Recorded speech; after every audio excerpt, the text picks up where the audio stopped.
بسم اللہ الرحمن الرحیم۔ کوے ہر گھر میں آ کر دولت اور پریشانی کی خبر کیسے پہنچاتے ہیں؟ حضرت محمد صلی اللہ علیہ وآلہ وسلم کا فرمان سن لیں۔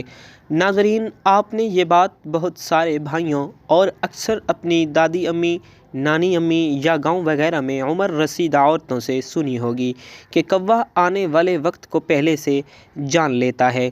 اگر کوے مل کر آپ کے گھر کی چھت پر یا گھر کی دیوار پر آ کر ایک دوسرے سے لڑ پڑیں، جھگڑنے لگ پڑیں، تو یاد رکھیں کہ اس گھر پر کوئی برا وقت آنے والا ہے، کیونکہ کووں کا ایک دوسرے سے لڑنا جھگڑنا اچھا نہیں سمجھا جاتا۔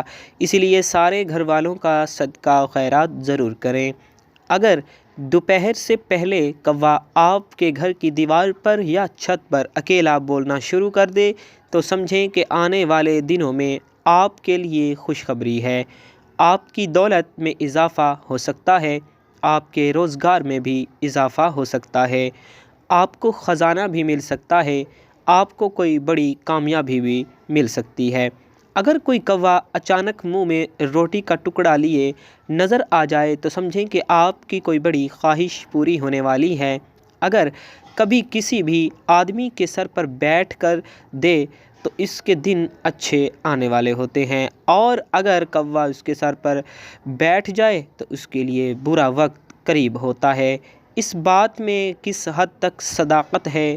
ہمارے پیارے آقا محمد صلی اللہ علیہ وآلہ وسلم نے اس بارے میں کیا ارشاد فرمایا ہے، اور یہ باتیں پھیلائی کیوں گئی ہیں؟ کیونکہ گاؤں میں اکثر لوگ ان باتوں پر بے حد یقین کرتے ہیں۔ اگر ان سے پوچھا جائے کہ ان باتوں کا آپ لوگ بہت یقین کرتے ہیں، ہم مسلمان ہیں، قرآن و حدیث میں ان کا حوالہ کیا ہے، تو وہ یہی بات کہتے ہیں کہ ہمارے بزرگوں نے آزمایا ہوا ہے۔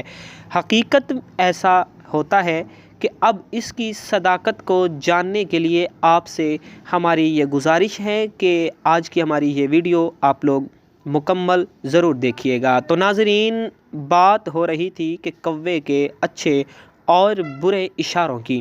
اور بھی بہت سارے پرندے ہیں جو گھروں پر آتے ہیں، تو زیادہ تر لوگ کوے کے بارے میں ہی ایسے سوالات کیوں کرتے ہیں؟ آپ تھوڑا سا کوے کی ہسٹری معلوم کر لیں، پھر آپ لوگوں کے لیے سمجھنا اور بھی آسان ہو جائے گا۔ کوا بہت ہی چالاک پرندہ ہوتا ہے۔ اس کی نظر بہت تیز ہوتی ہے، جو اسے خوراک اور دشمنوں سے آگاہ کرتی ہے۔ انسانوں سے خصوصاً محتاط رہتا ہے اور خطرے کی صورت میں کائیں کائیں کر کے آسمان سر پر اٹھا لیتا ہے، اور اپنے دوسرے ساتھی بھی بلا لیتا ہے جو حفاظت کے لیے ادھر ادھر چکر لگاتے رہتے ہیں۔ کوا اپنے بچوں اور انڈوں کی بہت ہی حفاظت کرتا ہے، اور اگر کہیں چیل یا بلی نظر آ جائے تو کوے اس پر کود پڑتے ہیں اور اسے وہاں سے بھاگنے پر مجبور کر دیتے ہیں۔ اگر ان کے گھونسلے سے انڈا نکالنے کی کوشش کی جائے تو یہ انسان کے سر پر ٹھونگے مار مار کر خون نکال دیتے ہیں۔ اسی لیے کوے کو سب سے چالاک پرندہ مانا جاتا ہے۔ اپنے ساتھی کی لاش پر ماتم کرتے ہوئے اوپر اڑنے والے پرندے نیچے کے منظر کبھی نہیں بھولتے۔ ان کے مرنے والے ساتھی کے پاس موجود انسان یا جانور کا چہرہ انہیں ہمیشہ یاد رہتا ہے، اور وہ خود اس سے ہمیشہ بچنے کی کوشش بھی کرتے رہتے ہیں۔ کوا ہی وہ واحد پرندہ ہے جس نے انسان کو مردہ دفن کرنا سکھایا، انسان کی لاش کو مٹی میں دفنانا سکھایا۔ کوے کی یہ فطرت ہے، جب اس کا کوئی ساتھی مر جاتا ہے تو سب وہ اس جگہ جمع ہو جاتے ہیں جہاں اس کے ساتھی کی لاش پڑی ہو، شور مچاتے رہتے ہیں، اپنے ساتھی کے مرنے پر سوگ ماتم کا اظہار کرتے رہتے ہیں کہ کوا وہ واحد جانور ہے جو عقاب کو تنگ کر سکتا ہے۔ یہ پرندوں کے بادشاہ خواب کی پشت پر بیٹھ جاتا ہے اور اپنی چونچ سے اس کی گردن پر کاٹتا ہے، جبکہ کوے سے زیادہ طاقتور عقاب کوے کا مقابلہ کرنے میں اپنی طاقت اور وقت صرف نہیں کرتا، بلکہ وہ اپنے پر کھولتا ہے اور آسمان کی طرف اونچی اڑان بھرنا شروع کر دیتا ہے۔ عقاب کی پرواز جتنی بلند ہوتی جاتی ہے، کوے کی اڑان اتنی ہی مشکل ہو جاتی ہے، اور بالآخر وہ آکسیجن کی کمی کی وجہ سے نیچے گر جاتا ہے۔ تو ناظرین، ایک کوے کے اندر یہی وہ خوبیاں ہیں جس کی وجہ سے اس کے بارے میں یہ تمام تر باتیں منسوب کی جاتی ہیں۔ یہ تمام تر باتیں بدشگونی پر مبنی ہیں۔ اسلام میں ان تمام تر باتوں کی کوئی بھی اہمیت نہیں ہے۔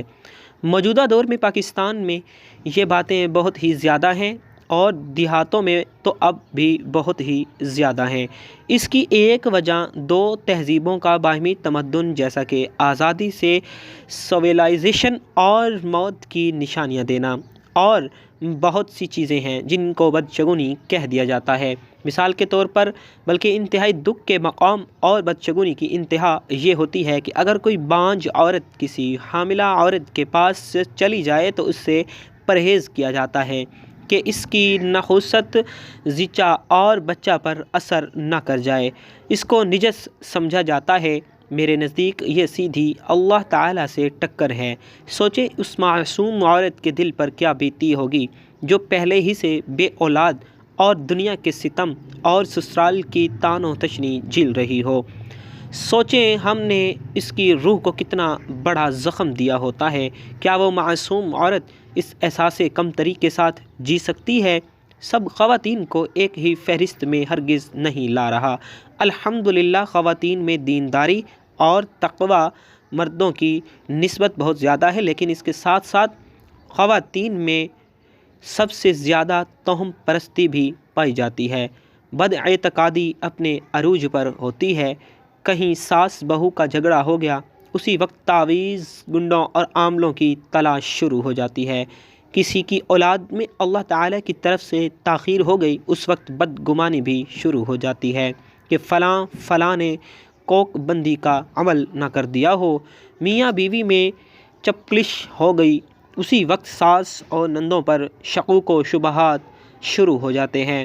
اور جو خواتین ان چیزوں سے نسبتاً دور ہوں وہ ویسے ہی شوہر کو قابو کرنے کی فکر میں سرگرداں رہتی ہیں۔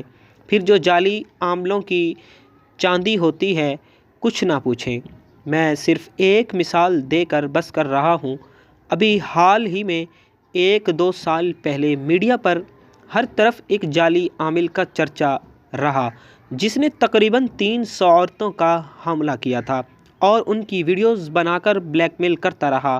میرا سوال صرف اتنا ہے کہ کیا وہ عامل خود چل کر ان کو حاملہ کرنے گیا تھا؟ سوچئے گا، جواب خود بخود مل جائے گا۔ بلکہ تاریخ گواہ ہے کہ آج تک کوئی جعلی عامل چل کر نہیں آیا۔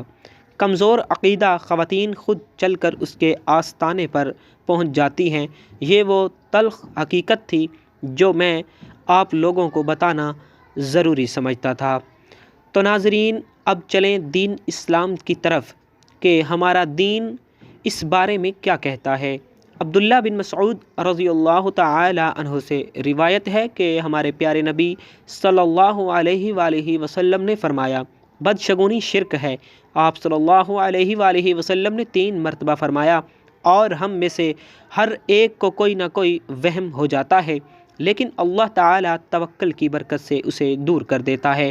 آخر میں آپ لوگوں کو ایک بات بتانا ضروری سمجھتا ہوں کہ صرف اپنے اللہ تعالیٰ پر یقین کامل کر لیں، مکمل توکل رکھیں، اور جو کچھ بھی ہوتا ہے یا جو کچھ بھی ہوگا وہ اللہ تعالیٰ ہی کی طرف سے ہوگا۔ جب آپ لوگوں کا یقین پختہ ہو جائے گا تب انشاءاللہ تعالیٰ آپ لوگ ان سب چیزوں، توہم پرستی، بدشگونی، بد اعتقادی سے انشاءاللہ تعالیٰ نکل جائیں گے۔ یقین کریں زندگی ہلکی پھلکی محسوس ہونا شروع ہو جائے گی۔ شرط صرف رب ذوالجلال پر مکمل اعتقاد، یقین اور توکل ہے۔ اللہ تعالیٰ نے کسی کے ہاتھ میں تمہارا رزق، تمہاری عزت، تمہارا مستقبل، تمہاری کامیابی نہیں رکھی۔ سب اللہ تعالیٰ کے پاس ہے۔ محض وقتی فائدے کے لیے کسی کے سامنے مت جھکنا، اللہ تعالیٰ پر کامل یقین رکھو۔ دیکھیں تو آج امت کی اکثریت عدم یقین کا شکار ہے۔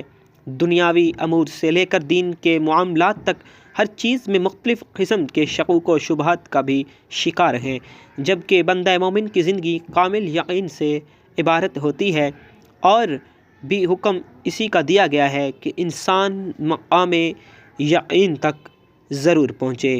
ناظرین، اللہ پاک سے دعا ہے کہ جو کچھ کہا سنا اللہ پاک عمل کرنے کی توفیق عطا فرمائے۔ ناظرین، کمنٹ باکس میں اللہ کے 99 ناموں میں سے اور اللہ کے رسول خاتم النبیین حضرت محمد مصطفیٰ صلی اللہ علیہ وآلہ وسلم کے 99 ناموں میں سے ایک نام کو ضرور ٹائپ کیجیے گا۔ زندگی رہی تو انشاءاللہ آپ لوگوں سے اگلی ویڈیو میں ملاقات ہوگی۔ تب تک کے لیے اللہ حافظ۔